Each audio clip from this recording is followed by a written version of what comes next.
ಕೇಂದ್ರೀಯ ಜೆಡಿಯು ಪಕ್ಷದ ಪ್ರಧಾನ ಕಾರ್ಯದರ್ಶಿಗಳು ನಿತೀಶ್ ಕುಮಾರ್ ಅವರ ಆಪ್ತರು, ಮಾಜಿ IAS ಆಫೀಸರ್ ಆಗಿರ್ತಕ್ಕಂಥ, ಜೊತೆಗೆ ಕರ್ನಾಟಕ ರಾಜ್ಯದ ಉಸ್ತುವಾರಿಗಳು, ಕರ್ನಾಟಕದಲ್ಲಿ ಜೆಡಿಯು ಇಷ್ಟೊಂದು ಪ್ರಬಲವಾಗಿ ಪಕ್ಷ ಸಂಘಟನೆ ಆಗ್ತದೆ ಅಂದ್ರೆ ಅದನ್ನ one and only Mahima Patel sir ಅವರೇ. ನಾನು ಈ ಒಂದು ಸಭೆಗೆ ಹೃದಯಪೂರ್ವಕವಾಗಿ ಸ್ವಾಗತವನ್ನು ಕೋರ್ತಾ ಇದ್ದೇನೆ. ಅದೇ ರೀತಿ ಬಿಹಾರದ ನಿತೀಶ್ ಕುಮಾರ್ ಅವರ ಒಂದು ಸಲಹಾ ಮಂಡಳಿಯ ಸದಸ್ಯರಾಗಿರ್ತಕ್ಕಂಥ ವಶಿಷ್ಠ ಮಂಡಲ ಆತ್ಮೀಯರಾಗಿರ್ತಕ್ಕಂಥ ವಶಿಷ್ಠ ಮಂಡಲ ಸರ್ ಬಂದಿದ್ದಾರೆ, ಅವ್ರಿಗೂ ಸಹ.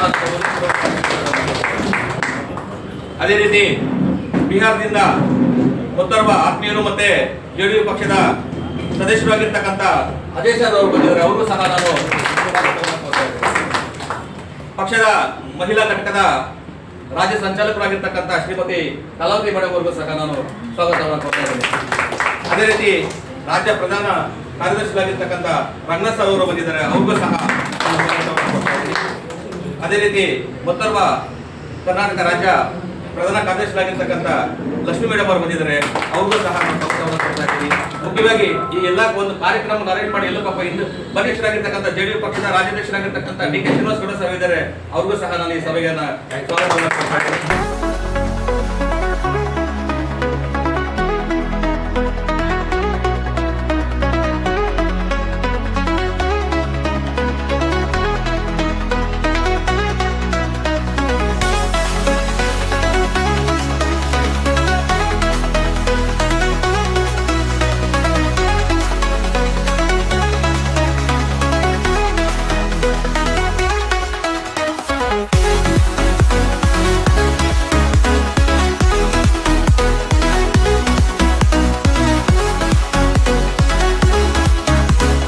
ಏನು ದಿನ ನಮ್ಮ ರಾಷ್ಟ್ರೀಯ ಪ್ರಧಾನ ಕಾರ್ಯದರ್ಶಿಗಳು, ನಿವೃತ್ತ IAS ಅಧಿಕಾರಿಗಳು, ಮುಖ್ಯಮಂತ್ರಿಗಳ ಅಂದ್ರೆ ಬಿಹಾರದ ಮುಖ್ಯಮಂತ್ರಿಗಳಾದಂಥ ನಮ್ಮೆಲ್ಲರ ನೆಚ್ಚಿನ ನಾಯಕ, ರಾಷ್ಟ್ರೀಯ ನಾಯಕರಾದಂಥ ಶ್ರೀಯುತ ನಿತೀಶ್ ಕುಮಾರ್ ಅವರ ಆಪ್ತರು ಆಗಿರ್ತಕ್ಕಂಥ, ಜೊತೆಗೆ ಕರ್ನಾಟಕದ ಉಸ್ತುವಾರಿಗಳು ಆಗಿರ್ತಕ್ಕಂಥ ಶ್ರೀಯುತ ಮನೀಶ್ ಕುಮಾರ್ ವರ್ಮಾ ಸರ್ ಇವತ್ತು ಕರ್ನಾಟಕಕ್ಕೆ ಬಂದು ನಮಗೆಲ್ಲ ಶಕ್ತಿಯನ್ನು ನೀಡಿದ್ದಾರೆ, ಒಂದು ಪವರ್ ಅನ್ನು ಕೊಟ್ಟಿದ್ದಾರೆ. ಯಾಕಂದ್ರೆ ಇನ್ನು ಮುಂದಿನ ದಿನಗಳಲ್ಲಿ ನಾವು ಕರ್ನಾಟಕದಲ್ಲಿ ಜೆಡಿಯು ಪಕ್ಷವನ್ನ ಅತ್ಯಂತ ಹೆಚ್ಚಿನ ರೀತಿಯಲ್ಲಿ ಪ್ರಬಲವಾಗಿ ನಾವು ಪಕ್ಷವನ್ನ ಬೆಳೆಸ್ತೀವಿ, ಮತ್ತೆ ಬೂತ್ ಮಟ್ಟದಲ್ಲಿ ಪಕ್ಷವನ್ನ ಬೆಳೆಸೋದಕ್ಕೆ ನಾವೆಲ್ಲ ಪ್ರಯತ್ನ ಪಡ್ತೀವಿ, ಮತ್ತೆ ನಮ್ದೆಲ್ಲ ಸಪೋರ್ಟ್ ಇರುತ್ತೆ, ಕೇಂದ್ರದಿಂದ ಸಪೋರ್ಟ್ ಇರುತ್ತೆ ಅಂತ ಹೇಳಿ ಅದ್ರ ಜೊತೆಗೆ ಏನಪ್ಪಾ ಅಂದ್ರೆ ಈ ಮುಂಬರುವ ಆಗ್ನೇಯ ಪದವೀಧರ ಕ್ಷೇತ್ರಕ್ಕೆ ಅಭ್ಯರ್ಥಿ ಈ ಸರಿ ನಾವು ಗೆಲ್ಸ್ಕೊಂಡು ಬಂದೇ ಬರ್ತೀವಿ ಅಂತ ಹೇಳಿ ಹೇಳೋದ್ರ ಮುಖಾಂತರ ನಮ್ಮೆಲ್ಲ ಒಂದು ಈ ಜೆಡಿಯು ಕುಟುಂಬಕ್ಕೆ ಮತ್ತೆ ನಮ್ಮ ಕಾರ್ಯಕರ್ತರಿಗೆ, ಪದಾಧಿಕಾರಿಗಳಿಗೆ ಮತ್ತೆ ಮತದಾರರಿಗೆ ಒಂದು ಶಕ್ತಿಯನ್ನು ತುಂಬಿದ್ದಾರೆ. ಅವ್ರಿಗೆ ನಾವು ಹೃದಯಪೂರ್ವಕವಾಗಿ ಧನ್ಯವಾದಗಳು ಹೇಳೋ ಜೊತೆಗೆ ಈ ದಿನ ಈಗಾಗಲೇ ನಾವು ಆಗ್ಲೇ ಸಾಹೇಬ್ರು ಹೇಳಿದ್ದಾರೆ, ಡಿಸ್ಕಷನ್ ಮಾಡ್ತಿದ್ದಾರೆ, ಮಹಿಮಾ ಸರ್ ಜೊತೆ ಡಿಸ್ಕಷನ್ ಮಾಡಿದ್ರೆ, ನಮ್ಮ ರಾಜ್ಯಾಧ್ಯಕ್ಷರಂತ ಮಹಿಮಾ ಸರ್ ಜೊತೆ ಡಿಸ್ಕಷನ್ ಮಾಡಿದರೆ ಇವತ್ತು ನಾವು ಸಾಧ್ಯ ಆದ್ರೆ ನಮ್ಮ ರಾಷ್ಟ್ರೀಯ ಮುತ್ಸದ್ದಿ ನಾಯಕರು ಮತ್ತೆ ಹಿರಿಯ ನಾಯಕರಾದಂಥ ದೇವೇಗೌಡರು ಸಹ ಇವತ್ತು ನಾವು ಭೇಟಿ ಮಾಡಕ್ಕೆ ಒಂದು ಅವಕಾಶ ಇದೆ. ಅವರೇನೋ ಫ್ರೀ ಇದ್ರೆ ಇವತ್ತು ಎಲ್ಲರೂ ಒಂದು ಡಿಸಿಷನ್ ತಗೊಂಡು ಇವತ್ತು ಹೋಗಿ ಭೇಟಿ ಮಾಡಲಿ, ಅವ್ರನ್ನೂ ಸಹ ಮುಂದಿನಲ್ಲಿ ಸಂಪರ್ಕಕ್ಕೆ ನಮ್ಮ ಒಂದು ಪಕ್ಷದ ಒಂದು ಸಂಬಂಧಗಳು ಜೊತೆಯಾಗಿ ಚೆನ್ನಾಗಿ ಆಗ್ಲಿ ಅನ್ನೋ ರೀತಿಯಲ್ಲಿ ನಾವೆಲ್ಲ ಮುಂದಿನ ದಿನಗಳಲ್ಲಿ ಜನತೆಗೆ ಮುಂದಕ್ಕೆ ಹೋಗ್ತಿದೀವಿ. ಇದ್ರ ಜೊತೆಗೆ ಇನ್ನ ಮತ್ತೆ ವಶಿಷ್ಠ ಮಂಡಲ್ ಅವರು ಬಂದಿದ್ದಾರೆ ಬಿಹಾರದಿಂದ, ಮತ್ತೆ ಅಜಯ್ ಅವರು ಬಂದಿದ್ದಾರೆ. ಇವರೆಲ್ಲ ಬಂದು ಇವತ್ತು ನಮಗೆ ನಮ್ಮ ಒಂದು ಜೆಡಿಯು ಪಕ್ಷಕ್ಕೆ, ಜೆಡಿಯು ಕುಟುಂಬಕ್ಕೆ ಮತ್ತೆ ಜೆಡಿಯು ಕಾರ್ಯಕರ್ತರಿಗೆ ಹೊಸ ಉರುಪನ್ನ ಕೊಡ್ತಾ ಇದ್ದಾರೆ. ಇದ್ರ ಜೊತೆಗೆ ಇಂಪಾರ್ಟೆಂಟ್ ಏನಪ್ಪಾ ಅಂದ್ರೆ ನಮ್ಮ ಮಹಿಮಾ ಪಟೇಲ್ ಅವರವರು ಏನು ಒಂದು ಸರ್ವೋದಯ ಅಂತ ಒಂದು ಕಾನ್ಸೆಪ್ಟ್ ಏನಿದೆ, ಶಿಕ್ಷಣ, ಉತ್ತಮ ಶಿಕ್ಷಣ, ಉತ್ತಮ ಆರೋಗ್ಯ. ಈಗಾಗಲೇ ಬಿಹಾರದಲ್ಲಿ ಹೇಳ್ತಾ ಇದ್ದಾರೆ 20% ಆಫ್ ದಿ ಎಬೋಗಿನ ಹೆಚ್ಚಾಗಿ ಬರೀ ನಾವು ಶಿಕ್ಷಣಕ್ಕೆ ಒತ್ತು ಕೊಡ್ತೀವಿ ಮತ್ತೆ ಆರೋಗ್ಯಕ್ಕೆ ಒತ್ತು ಕೊಡ್ತೀವಿ ಅಂತೇಳಿ ಅದೇ ಒಂದು ಮಾದರಿನ ನಾವು ಸಹ ಬಿಹಾರ ಮಾದರಿನ ನಾವು ಇಲ್ಲಿ ಕರ್ನಾಟಕದಲ್ಲೂ ಸಹ ನಮ್ಮ ಸರ್ಕಾರ ಮುಂದಿನ ದಿನಗಳಲ್ಲಿ ಬಂದ್ರೆ ನಾವು ಉಚಿತವಾಗಿ ಕೇವಲ ಶಿಕ್ಷಣ ಮತ್ತೆ ಆರೋಗ್ಯವನ್ನು ಬಿಟ್ಟು ಬೇರೆ ಏನು ಕೊಡೋದಿಲ್ಲ. ಆ ಶಿಕ್ಷಣ ಮತ್ತೆ ಆರೋಗ್ಯವನ್ನು ಪ್ರತಿಯೊಬ್ಬ ಬಡ ಮತ್ತೆ ಸಾಮಾನ್ಯ ವರ್ಗದವರಿಗೆ ಉಚಿತವಾಗಿ ಸಿಗೋದಕ್ಕೆ ನಮ್ಮ ಪಕ್ಷ ದುಡಿತೆ.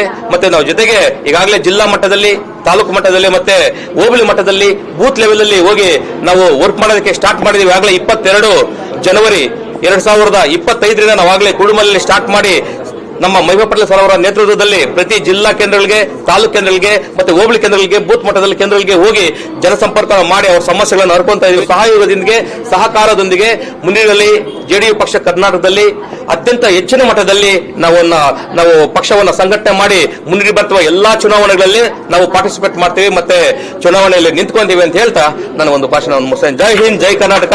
ಕರ್ನಾಟಕದಲ್ಲಿ ರಾಜಕೀಯ ವಲಯದಲ್ಲಿ ಒಂದು ದೊಡ್ಡ ಜನರ ಪರವಾಗಿ ಆಲೋಚನೆ ಮಾಡುವಂತ ಒಂದು ಶಕ್ತಿ ಬೇಕಾಗಿದೆ, ಒಂದು ಪಕ್ಷ ಬೇಕಾಗಿದೆ. ಈಗ ಉಳಿದ ಯಾವುದೇ ಪಕ್ಷಗಳು ಏನಿದಾವೆ ಅವುಗಳ ಬಗ್ಗೆ ನಾನು ಹೆಚ್ಚು ಮಾತಾಡೋದಕ್ಕೆ ಹೋಗಲ್ಲ. ನಾವು ಮಾತ್ರ ಸಂಯುಕ್ತ ಜನತಾದಳದ ವತಿಯಿಂದ ಕರ್ನಾಟಕ ರಾಜ್ಯದ ಎಲ್ಲಾ ವರ್ಗಗಳು, ಎಲ್ಲಾ ಜಾತಿಗಳು, ಎಲ್ಲ ತರದ ಜನರನ್ನ ಒಟ್ಟಿಗೆ ತಗೊಂಡು ಒಂದು ಕರ್ನಾಟಕವನ್ನ ಸಮೃದ್ಧ ರಾಜ್ಯವನ್ನಾಗಿ ಕಟ್ಟೋದಕ್ಕೆ ಅಂತಂದೇಳಿ ನಾವೇನು ಚಿಂತನೆ ಮಾಡ್ತಾ ಇದ್ದೀವಿ. ಅದಕ್ಕೆ ನಮಗೆ ಕೇಂದ್ರದಿಂದ ನಿತೀಶ್ ಕುಮಾರ್ ಅವರು, ನಮ್ಮ ಕರ್ನಾಟಕ ರಾಜ್ಯದ ಉಸ್ತುವಾರಿ ಆಗಿರುವಂತ ಮನೀಶ್ ಕುಮಾರ್ ವರ್ಮಾರ್ ಅವರು ಕೂಡ ಸಂಪೂರ್ಣ ನಮಗೆ ಬೆಂಬಲವನ್ನು ಕೊಡ್ತಿದ್ದಾರೆ. ಮುಂದಿನ ದಿನಗಳಲ್ಲಿ ಸಂಯುಕ್ತ ಜನತಾದಳ ಒಂದು ಪ್ರಬಲವಾದ ಜನರ ಪರವಾದಂತ ಒಂದು ಪಕ್ಷ ಆಗಿ 2028ರ ಚುನಾವಣೆಯಲ್ಲಿ ಒಂದು ಪ್ರಬಲ ಶಕ್ತಿಯಾಗಿ ಜನರ ಪರವಾಗಿ ಕೆಲಸ ಮಾಡುವಂತ ಒಂದು ಪಕ್ಷ ಆಗಿ ಬೆಳೆಸೋದಕ್ಕೆ ಅಂತಂದೇಳಿ ನಮ್ಮ ಸಂಯುಕ್ತ ಜನತಾದಳ ಕುಟುಂಬ ಅಂತ ನಾವು ಕರಿತೀವಿ. ಪಕ್ಷ ಅನ್ನೋದಕ್ಕಿಂತ ಸಂಯುಕ್ತ ಜನತಾದಳ ಕುಟುಂಬ ಅಂತ ನಮ್ಮ ಆಲೋಚನೆ ಜೊತೆಗೆ, ನಮ್ಮ ಸಿದ್ಧಾಂತದ ಜೊತೆಗೆ ಹೊಂದ್ಕೊಳ್ಳೋಂತ ಬೇರೆ ಬೇರೆ ಪಕ್ಷಗಳನ್ನು ಕೂಡ, ಈಗ ಆಮ್ ಆದ್ಮಿ ಪಾರ್ಟಿ ಅವರು ನಮ್ಮನ್ನು ಸಂಪರ್ಕ ಮಾಡ್ತಿದ್ದಾರೆ, KRS ಪಕ್ಷದವರು ಸಂಪರ್ಕ ಮಾಡ್ತಿದ್ದಾರೆ. ಮೊದಲಿಂದನೂ ನಾವು JDS ಜೊತೆಗೆ ಇದ್ದಂಥವರು, ಅವ್ರನ್ನು ಕೂಡ ಮಾತಾಡಿಸ್ತೀವಿ.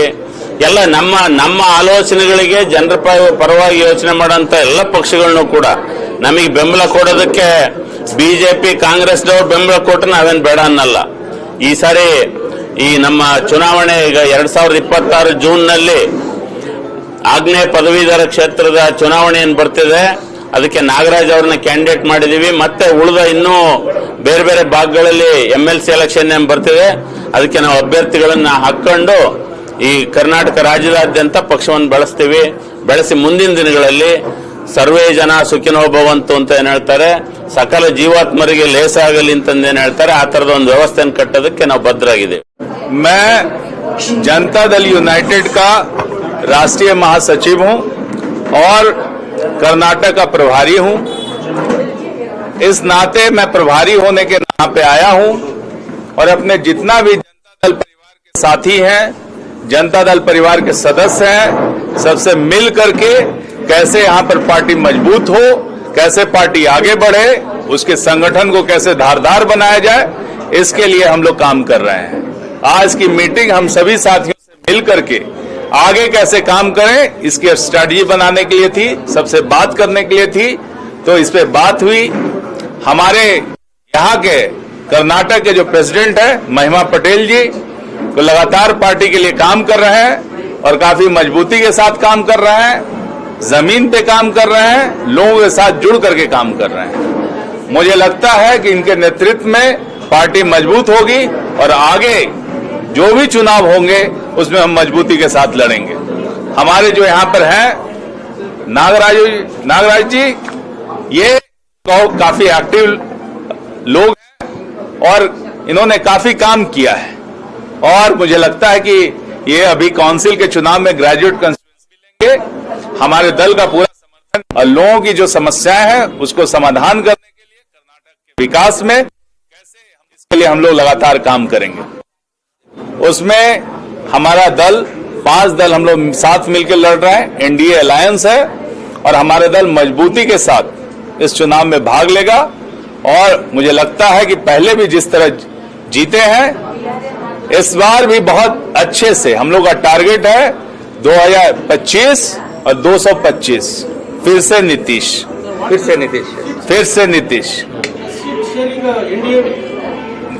वो मैं बात बता देता हूं.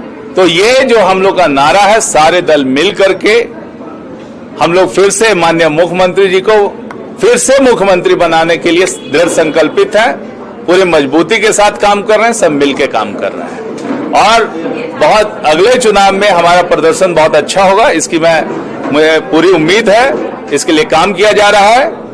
और जहां तक सीट शेयरिंग की बात है, कुछ आप लोगों ने पूछा है, तो हमेशा से पिछले 20 सालों से हम लोगों को गठबंधन चलाने का अनुभव रहा है। कभी भी सीट शेयरिंग में या किसी मुद्दे पे कोई मतभेद नहीं रहा है। तो समय आने के साथ साथ सीट शेयरिंग और सभी मुद्दों पे सहमति बना ली जाएगी और मुझे लगता है कि सब मिलजुल करके एकजुटता के साथ लड़ेंगे और बिहार में फिर से जनता हमें फिर से उसी प्रकार का सहयोग देगी जैसे उन्होंने पहले दिया है। मजबूती के साथ हम लोग लड़ेंगे।